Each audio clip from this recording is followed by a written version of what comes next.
একটা হবে। আমরা কিন্তু রমাদান পেতে যাচ্ছি, আল্লাহ যদি আমাদেরকে কবুল করে, কথা ঠিক না?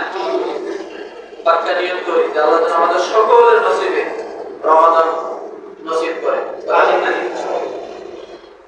আজকে আমি যে সূরা থেকে আলোচনা নিয়ে আসছি, এই সূরাটা হলো সূরাতুল মুতাফফিফিন। কোন সূরা?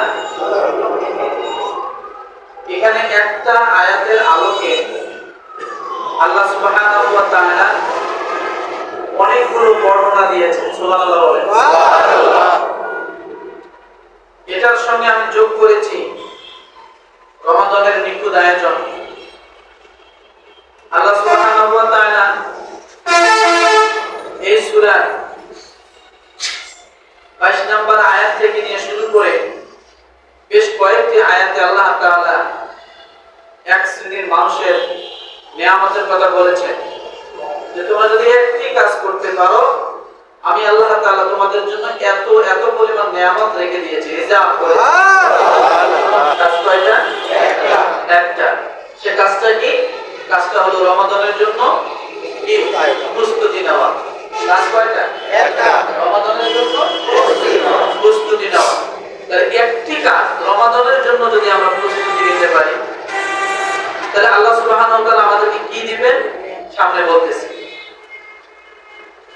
আল্লাহ পাক রব্বুল আলামিন বলেন,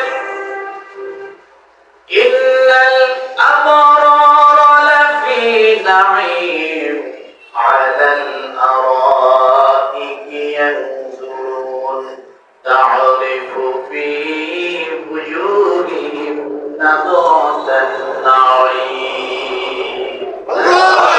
সূরা মুতাফফিফিন আয়াত নম্বর 22, 23, 24 আরো সামনে যাবে। তাহলে কোন সূরা? সূরা মুতাফফিফিন আয়াত নম্বর কত? 22, 23, 24 আরো সামনে যাবে।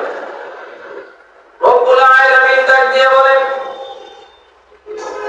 নিশ্চয় পূর্ণবান থাকবে প্রভূত নিয়ামতে, অনেক নিয়ামতের মধ্যে পূর্ণবানতা থাকবে, নেককারগণ থাকবে।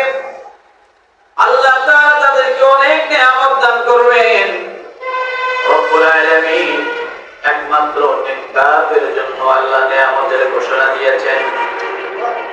এবার প্রশ্ন হলো, নেককারের পরিচয় আগে জানা, তারপরে ওই নেককারের জন্য রব্বুল আলামিন কি পরিমাণ নিয়ামত দেখছে সেটা জানবো।